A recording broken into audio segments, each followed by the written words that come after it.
नमस्कार। आज हम भारतीय स्वतंत्रता संग्राम के एक बहुत ही महत्वपूर्ण दौर पर बात करने वाले हैं। जी। वो समय जब मोहनदास करमचंद गांधी राष्ट्रीय मंच पर आए और उन्होंने आंदोलन की दिशा ही बदल दी। बिल्कुल। खासकर 1919 से 1939 के बीच का दौर। हाँ, और हमारे पास जो स्रोत सामग्री है, मतलब एक वीडियो सीरीज के लिए तैयार स्क्रिप्ट्स और नोट्स, वो इसी दौर पर फोकस करती है। जी। तो आज हम यही समझने की कोशिश करेंगे कि इन दस्तावेजों के मुताबिक गांधी जी के आने से कांग्रेस और स्वतंत्रता की लड़ाई में क्या बदलाव आए, कैसे एक नया रूप मिला। हाँ, ये सोचने वाली बात है कि कैसे एक व्यक्ति जो 1915 में दक्षिण अफ्रीका से लौटा, अपनी सादगी और एक अनोखे हथियार अहिंसा के साथ जी। देखते ही देखते करोड़ों लोगों की आवाज बन गया, राष्ट्रीय आंदोलन का चेहरा बन गया। सही कहा। उस समय भारत, जैसा स्रोत बताते भी हैं, एक चौराहे पर खड़ा था। हाँ, एक तरफ नरमपंथी राजनीति थी, दूसरी तरफ क्रांतिकारी राष्ट्रवाद भी उभर रहा था। जी। तो ऐसे में गांधी का आना, ये कैसे एक निर्णायक मोड़ बना? चलिए इसे थोड़ा खोलते हैं, परत दर परत। बिल्कुल। तो 1915 में गांधी जी भारत आए। स्रोत सामग्री जोर देती है कि वो अपने साथ अहिंसा का एक सोचा समझा सिद्धांत लेकर आए थे। हाँ, और ये सिर्फ कोई नैतिक उपदेश नहीं था। ये एक राजनीतिक रणनीति भी थी। बिल्कुल। एक पूरी राजनीतिक रणनीति। उस समय के माहौल में जहां कांग्रेस में याचिकाएं देने वाले उदारवादी थे और कहीं-कहीं हिंसा का समर्थन करने वाले गरम दल के नेता भी थे। हाँ, उग्र राष्ट्रवादी, तो उनके बीच ये अहिंसा का विचार कैसे फिट हुआ? ये उन तरीकों से कितना अलग था? यही सवाल है। देखिए, ये एक बहुत ही बुनियादी फर्क था। स्रोत ये साफ करते हैं कि गांधी की अहिंसा का मतलब निष्क्रियता या कायरता बिल्कुल नहीं था। अच्छा, ये सत्याग्रह का आधार थी। सत्य के लिए आग्रह। सत्याग्रह। जी। मतलब अन्याय के खिलाफ सक्रिय, दृढ़, लेकिन पूरी तरह शांतिपूर्ण प्रतिरोध। लोग जुड़ नहीं पाते थे। हाँ, ये भी बात थी। गांधी ने जो रास्ता दिखाया वो इन दोनों से अलग था। उन्होंने सच और नैतिक बल को राजनीतिक हथियार बनाया। नैतिक बल को हथियार? हाँ, और ये एक ऐसा हथियार था जिसे उनके हिसाब से कोई भी इस्तेमाल कर सकता था। पुरुष, महिला, बच्चा, बूढ़ा, बिना किसी बाहरी हथियार के। अच्छा। ये असल में ब्रिटिश साम्राज्य की जो भौतिक ताकत थी, उसके सामने भारत का नैतिक और आत्मिक बल खड़ा करने की कोशिश थी। यानी ये सिर्फ हिंसा न करने तक सीमित नहीं था, बल्कि अन्याय का सामना करने का एक सक्रिय सामूहिक तरीका था। बिल्कुल। और इसे एक राजनीतिक औजार की तरह पेश किया गया, जो सच में नई बात थी। क्या स्रोत बताते हैं कि इस विचार पर शुरू में लोगों की क्या प्रतिक्रिया थी? क्या इसे आसानी से मान लिया गया? स्रोत सीधे तौर पर शुरुआती प्रतिक्रियाओं का बहुत विस्तार से जिक्र नहीं करते, पर वो इस बात पर जोर देते हैं कि गांधी ने आते ही पूरे भारत का दौरा किया। हाँ, लोगों को समझने की कोशिश की। जी। चंपारण, खेड़ा, अहमदाबाद में उनके जो शुरुआती सत्याग्रह हुए वो सफल रहे। हाँ, उनसे लोगों का ध्यान उनकी तरफ गया। बिल्कुल। इन सफलताओं ने दिखाया कि उनका तरीका, मतलब अहिंसा और सत्याग्रह, जमीन पर काम कर सकता है। ये सिर्फ किताबी बातें नहीं थी। अच्छा। इसी वजह से कांग्रेस के अंदर और बाहर दोनों जगह उनके विचारों के प्रति एक उत्सुकता और समर्थन धीरे धीरे बढ़ने लगा। तो ये एक धीमी प्रक्रिया थी। हाँ, धीमी लेकिन लगातार चलने वाली प्रक्रिया, जिसने अगले कुछ सालों में आंदोलन का चेहरा ही बदल दिया। और फिर सिर्फ 4 साल बाद 1919 में इतिहास ने एक बहुत ही दर्दनाक मोड़ लिया, जलियांवाला बाग। हाँ। स्रोत सामग्री इसे एक काला दिन कहती है, जिसने राष्ट्र की आत्मा को झकझोर कर रख दिया। अमृतसर का पुनर्संहार वो सिर्फ एक घटना नहीं थी। नहीं, उसने जैसे पूरे देश की चेतना पर एक गहरा जख्म छोड़ा। बिल्कुल। ये घटना सिर्फ अपनी भयावहता के लिए ही नहीं, बल्कि अपने असर के लिए भी बहुत महत्वपूर्ण थी। स्रोत बताते हैं कि इसने ब्रिटिश राज का जो न्यायपूर्ण शासन का दावा था ना, हाँ। उसकी पोल खोल दी। हाँ, जो थोड़ा बहुत विश्वास बचा भी होगा। वो भी चकनाचूर हो गया। यहीं से स्रोत वो बात उठाते हैं कि कैसे इस दर्द से उद्देश्य पैदा हुआ। दर्द से उद्देश्य? जी। गांधी जी, जो अब तक शायद ब्रिटिश साम्राज्य के अंदर ही सुधारों की उम्मीद कर रहे थे, अब पूरी तरह असहयोग की तरफ मुड़ गए। अच्छा, ये एक बड़ा शिफ्ट था। बहुत बड़ा। जलियांवाला बाग ने यह साफ कर दिया कि अब सिर्फ याचिकाओं या छोटी मोटी रियायतों से बात नहीं बनेगी। अब कुछ बड़ा करना होगा। हाँ, अब जरूरत थी एक बड़े पूरे देश में फैले आंदोलन की जो ब्रिटिश शासन की नींव हिला सके। और इसी पृष्ठभूमि में असहयोग आंदोलन का जन्म हुआ। हाँ, और यहीं से असहयोग आंदोलन की शुरुआत होती है, जिसने भारतीय स्वतंत्रता संग्राम के इतिहास में एक नया पन्ना जोड़ा। बिल्कुल। स्रोत सामग्री यहाँ एक बहुत जरूरी बदलाव की तरफ इशारा करती है। वो कहती है कि गांधी के नेतृत्व में कांग्रेस एक अभिजात्य बहस क्लब से बदलकर एक व्यापक जन आंदोलन बन गई। जी, ये बहुत महत्वपूर्ण बात है। ये बदलाव सुनने में तो आसान लगता है, पर ये हुआ कैसे? इसका असली मतलब क्या था? ये बदलाव अभूतपूर्व था और बहुत गहरा भी।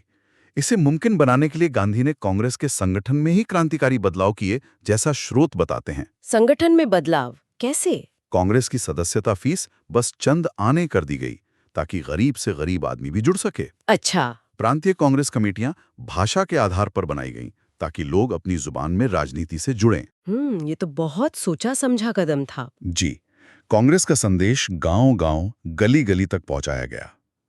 नतीजा ये हुआ कि जो कांग्रेस अब तक ज्यादातर पढ़े लिखे शहरी ऊंचे तबके के मर्दों तक सीमित थी, उसमें अब सब लोग आने लगे। हाँ, उसमें अब किसान, मजदूर, कारीगर, महिलाएं, छात्र सब शामिल होने लगे। वाह। स्वतंत्रता की लड़ाई अब कुछ नेताओं के भाषणों या प्रस्तावों तक ही नहीं रही। वो करोड़ों भारतीयों के सामूहिक इच्छा और उनकी सक्रिय भागीदारी का प्रतीक बन गई। तो ये सिर्फ संख्या बढ़ाना नहीं था, बल्कि आंदोलन का जो सामाजिक आधार था उसे ही पूरी तरह बदल देना था। बिल्कुल। ये सोचना भी मुश्किल है कि उस जमाने के समाज में जहाँ जाति पाति वर्ग भेद इतना गहरा था, महिलाओं की भागीदारी इतनी कम थी, वहाँ ऐसा आंदोलन खड़ा करना कितना मुश्किल रहा होगा। बहुत मुश्किल रहा होगा। स्रोत सीधे तौर पर इन चुनौतियों की पेचीदगियों का ब्यौरा तो नहीं देते, पर वो गांधी के नेतृत्व की उस क्षमता पर रोशनी डालते हैं जिसने इन अलग-अलग वर्गों को एक साझे मकसद स्वराज के लिए एकजुट किया। स्वराज के लिए असहयोग के कार्यक्रम में सरकारी उपाधियां लौटाना, अदालतों, स्कूलों, कॉलेजों का बहिष्कार, विदेशी कपड़ों की होली जलाना, ये ऐसे काम थे जिनमें समाज के अलग-अलग लोग अपनी अपनी क्षमता के हिसाब से हिस्सा ले सकते थे। गांधी ने स्वतंत्रता की लड़ाई को नैतिकता और आत्मशुद्धि से जोड़ा, जिसने इसे एक बहुत व्यापक अपील दी। और सामाजिक बुराइयों पर भी ध्यान दिया। बिल्कुल, उन्होंने लगातार छुआछूत के खिलाफ आवाज उठाई, हिंदू मुस्लिम एकता पर जोर दिया। ये कोशिशें दिखाती हैं कि वो इन सामाजिक बंटवारों को समझते थे और उन्हें खत्म करने की कोशिश कर रहे थे, ताकि एक सच्चा राष्ट्रव्यापी आंदोलन खड़ा हो सके। और इसी जनभागीदारी ने फिर अगले बड़े आंदोलन की जमीन तैयार की। हाँ, इसी ने आगे चलकर सविनय अवज्ञा आंदोलन की नींव रखी। और इस विशाल जनसमूह को एकजुट रखने, उन्हें प्रेरित करने के लिए गांधी जी ने प्रतीकों का बड़ा अद्भुत इस्तेमाल किया। हाँ, ये उनकी खासियत थी। स्रोत सामग्री में चरखा, खादी और फिर नमक सत्याग्रह यानी दांडी मार्च का जिक्र प्रमुखता से है। जी। ये प्रतीक सिर्फ चीजें नहीं थे, ये अपने आप में विचार थे, आंदोलन थे। जैसे नमक जैसी रोज की चीज, हाँ, बिल्कुल साधारण सी चीज, उसे अवज्ञा का इतना ताकतवर प्रतीक कैसे बना दिया गया? इसके पीछे की रणनीति क्या थी, जैसे इन दस्तावेजों से पता चलता है? देखिए, यहीं पर गांधी जी की राजनीतिक समझ और जनता की नब्ज पहचानने की कमाल की क्षमता दिखती है। स्रोत बताते हैं कि इन प्रतीकों का चुनाव बहुत सोचा समझा था। चरखा और खादी सिर्फ कपड़े नहीं थे, वो और क्या थे? वो ब्रिटिश मिलों में बने कपड़ों के बहिष्कार का प्रतीक थे, जिससे ब्रिटेन की अर्थव्यवस्था पर सीधी चोट पहुंचती थी। अच्छा, आर्थिक पहलू भी था। बिल्कुल। साथ ही ये भारत की आर्थिक आत्मनिर्भरता, स्वावलंबन और गांव की अर्थव्यवस्था को फिर से जिंदा करने के विचार का भी प्रतीक थे। और चरखा चलाना? चरखा चलाना एक अनुशासन था, एक तरह का ध्यान था जो सत्याग्रही को तैयार करता था। और खादी पहनना ब्रिटिश राज के प्रति असहयोग का एक सीधा दिखने वाला सबूत था। और नमक, नमक तो और भी बुनियादी चीज है, हर घर में इस्तेमाल होता है। हाँ, नमक का चुनाव तो और भी ज्यादा रणनीतिक था। स्रोत इस बात पे जोर देते हैं कि नमक हर भारतीय के जीवन का हिस्सा था। अमीर, गरीब, हिंदू, मुसलमान, शहर, गांव, हर कोई इस्तेमाल करता था। सही बात है। और ब्रिटिश सरकार ने नमक बनाने पर अपना एकाधिकार जमा रखा था और उस पर टैक्स लगाया था। हाँ, ये एक बड़ा मुद्दा था। ये एक ऐसा मुद्दा था जो सीधे सीधे हर किसी को प्रभावित करता था और जिसे हर कोई आसानी से समझ सकता था। जी। नमक कानून तोड़ना ब्रिटिश सरकार के अन्यायपूर्ण कानून और उसके आर्थिक शोषण का सीधा विरोध था। दांडी मार्च और उसके बाद पूरे देश में नमक कानून का उल्लंघन, ये एक ऐसा अहिंसक काम था जिसमें लाखों लोग शामिल हो सकते थे। इसने पूरी दुनिया का ध्यान खींचा होगा। बिल्कुल। और ब्रिटिश सरकार को नैतिक रूप से कटघरे में खड़ा कर दिया। स्रोत सही कहते हैं कि इन आसान से दिखने वाले कामों ने लाखों साधारण भारतीयों को बिना किसी हथियार के सिर्फ अपनी इच्छा शक्ति और नैतिक बल के सहारे क्रांतिकारी बना दिया। ये वाकई कमाल है। कैसे रोजमर्रा की चीजों को राजनीतिक चेतना जगाने और साम्राज्यवाद को चुनौती देने के लिए इस्तेमाल किया गया। जी, इसने आंदोलन को जमीन से जोड़ दिया। स्रोत सामग्री 1942 के भारत छोड़ो आंदोलन का भी जिक्र करती है, जिसे वो एक राष्ट्रीय जागरण कहती है। हाँ, हालांकि ये हमारे मुख्य फोकस 1939 की समय सीमा से थोड़ा बाहर है, पर ये उस कहानी का एक जरूरी अगला पड़ाव है जो स्रोत बता रहे हैं। हाँ, और भारत छोड़ो आंदोलन का जिक्र जरूरी है क्योंकि ये दिखाता है कि 1919-20 में असहयोग और फिर 1930-32 में सविनय अवज्ञा आंदोलनों ने जो जमीन तैयार की थी, उसका नतीजा क्या था। अच्छा, मतलब वो एक तरह का चरमोत्कर्ष था। हाँ, कह सकते हैं। ये उस बढ़ती हुई राजनीतिक चेतना, संगठन की ताकत और आज़ादी के लिए जो पक्का इरादा बन चुका था, उसका सबूत था, जिसे गांधी के नेतृत्व में पिछले 2 दशकों में सींचा गया था। भारत छोड़ो का नारा, करो या मरो, वो उस तात्कालिकता और तेजी को दिखाता है जहां तक आंदोलन पहुंच चुका था। जी। हालांकि ये हमारे फोकस पीरियड के बाद आता है, पर स्रोत इसे उस सफर के एक स्वाभाविक पड़ाव के तौर पर देखते हैं, जिसकी नींव 1919-1939 के दौर में रखी गई थी। ये दिखाता है कि जन आंदोलन कैसे धीरे धीरे और मजबूत हुआ और अपनी मांगों में और ज्यादा मुखर होता गया। तो अगर हम वापस 1919 से 1939 के इस अहम दौर पर ध्यान दें और स्रोत सामग्री के आधार पर गांधी के असर का निचोड़ निकालने की कोशिश करें तो वो क्या होगा? स्रोत कहते हैं कि उन्होंने सिर्फ एक राजनीतिक दल का नेतृत्व नहीं किया, बल्कि उन्होंने स्वतंत्रता, एकता और साहस को फिर से परिभाषित किया। ये तो बहुत बड़ी बात है। इसका क्या मतलब निकलता है इस संदर्भ में? इसका मतलब बहुत गहरा है और कई परतें हैं इसमें। स्रोत इस बात पे जोर देते हैं कि गांधी ने स्वतंत्रता संग्राम की प्रकृति ही बदल दी। प्रकृति बदल दी? कैसे? पहले स्वतंत्रता की लड़ाई मुख्य रूप से राजनीतिक अधिकारों, याचिकाओं या फिर कहीं-कहीं हथियारबंद संघर्ष के आसपास घूमती थी। हाँ। गांधी ने इसमें सत्य, अहिंसा और नैतिकता का तत्व जोड़ा। उन्होंने स्वतंत्रता को सिर्फ राजनीतिक आजादी यानी अंग्रेजों के जाने तक ही सीमित नहीं रखा। तो फिर क्या था स्वतंत्रता का मतलब उनके लिए? उन्होंने उसे स्वराज के ज्यादा बड़े अर्थ से जोड़ा, यानी आत्मशासन, आत्मनियंत्रण, आत्मनिर्भरता और नैतिक शुद्धता। अच्छा, ये सिर्फ बाहरी शासन से मुक्ति नहीं थी। नहीं, ये अपने अंदर के डर, कमजोरी और सामाजिक बुराइयों से भी मुक्ति थी। और एकता और साहस को कैसे दोबारा परिभाषित किया? एकता के मामले में जैसा हमने देखा, उन्होंने कांग्रेस को पहली बार सचमुच में एक पूरे भारत का जनसंगठन बनाया।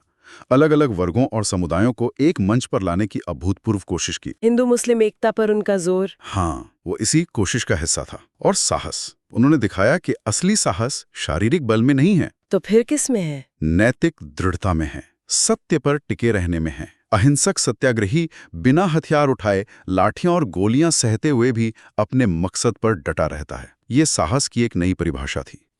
इसने आम निहत्थे लोगों को भी दुनिया के सबसे ताकतवर साम्राज्य के सामने खड़े होने का हौसला दिया। तो स्रोत के मुताबिक गांधी ने सिर्फ राजनीतिक रणनीति नहीं बदली, बल्कि स्वतंत्रता सेनानियों की सोच और पूरे आंदोलन के नैतिक आधार को ही बदल दिया। बिल्कुल। तो संक्षेप में कहें तो इस चर्चा में हमने स्रोत सामग्री के आईने में देखा कि कैसे 1919 से 1939 के बीच गांधी जी के आने से भारतीय स्वतंत्रता संग्राम का कायापलट हो गया। जी बिल्कुल। उन्होंने सत्य और अहिंसा या सत्याग्रह कहें, उसे न सिर्फ नैतिक सिद्धांत बल्कि कारगर राजनीतिक हथियार बनाया। हाँ। उन्होंने कांग्रेस को कुछ चुनिंदा लोगों के बहस क्लब से करोड़ों लोगों के आंदोलन में बदल दिया। सही कहा। और चरखा, खादी, नमक जैसे साधारण प्रतीकों के जरिए आम भारतीयों में असाधारण राजनीतिक चेतना और हिम्मत भरी।